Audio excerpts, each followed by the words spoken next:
26 November 1949 रोजी संध्याकाळी बाबासाहेब निवांत सोफ्यावर बसले होते.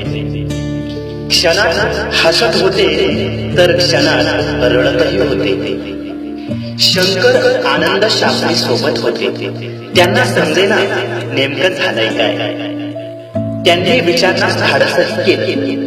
तेव्हा बाबासाहेब म्हणाले, शास्त्री, मी आज आनंदात आहे कारण आज मी माझं ध्येय गाठलंय. आज मी माझं उद्दिष्ट पूर्ण केलंय आणि हे करत असताना मी काय काय गमावलं त्याची चाचपणी करत होतो व माझा एक काळ आठवला आणि डोळ्यात पाणी आलं. माझा एक काळ असा होता शास्त्री, ज्या काळी माझ्या खिशात एकही रुपया नव्हता व नेमका त्याच वेळेस माझा राजरत्न आजारी पडला होता. माझ्या राजरत्नला ताप आला होता.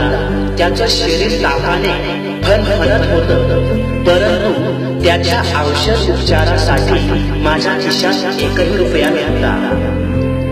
माझं राजरत्नवर खूप प्रेम होतं शास्त्री.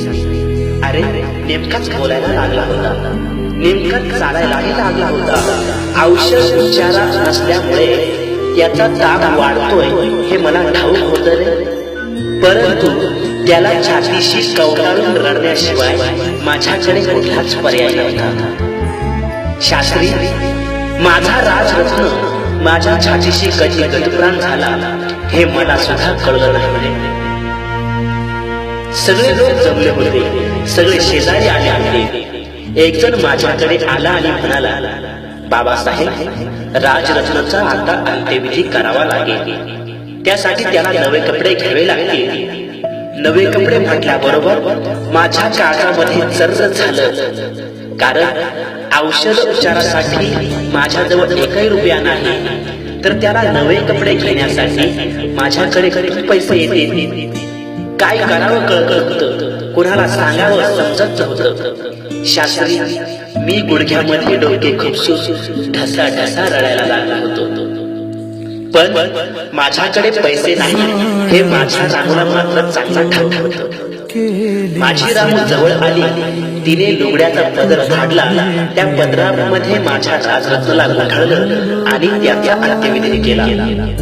परंतु आज मला असं वाटत आहे की माझ्या त्या राजरत्नाच्या बलिदानाचं आज सार्थक झालं, कारण आज मला असं वाटतंय की माझा एक राजरत्न गेला तर काय झालं, याच्यानंतर येणारे माझे कोट्याने कोटी राजरत्न उद्या टाय कोटात आणि सूट बुटात येणार आहे व याच्यानंतर येणारा माझा एकही राजरत्न हा बिन औषधाचा मरणार नाही व एकही राजरत्न हा बिन कपड्याचा चितेवर जळणार नाही, याचं मी सुख अनुभवतोय.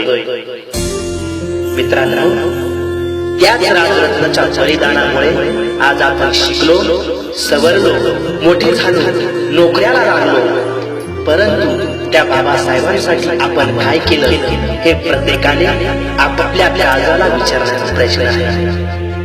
असो, शेवटी एकच म्हणेल, बाबा भंगी एकदा संपली हो कथा, बाबा भंगी एकदा संपली हो कथा, कुणी नाही इथे कुणाचा राहिला, एक तुकडा इथे, एक तुकडा तिथे, एक तुकडा इथे, एक तुकडा तिथे. बाबा तुमच्या काळजाचा मी पाहिला, बाबा तुमच्या काळजाचा मी पाहिला, बाबा तुमच्या काळजाचा मी पाहिला.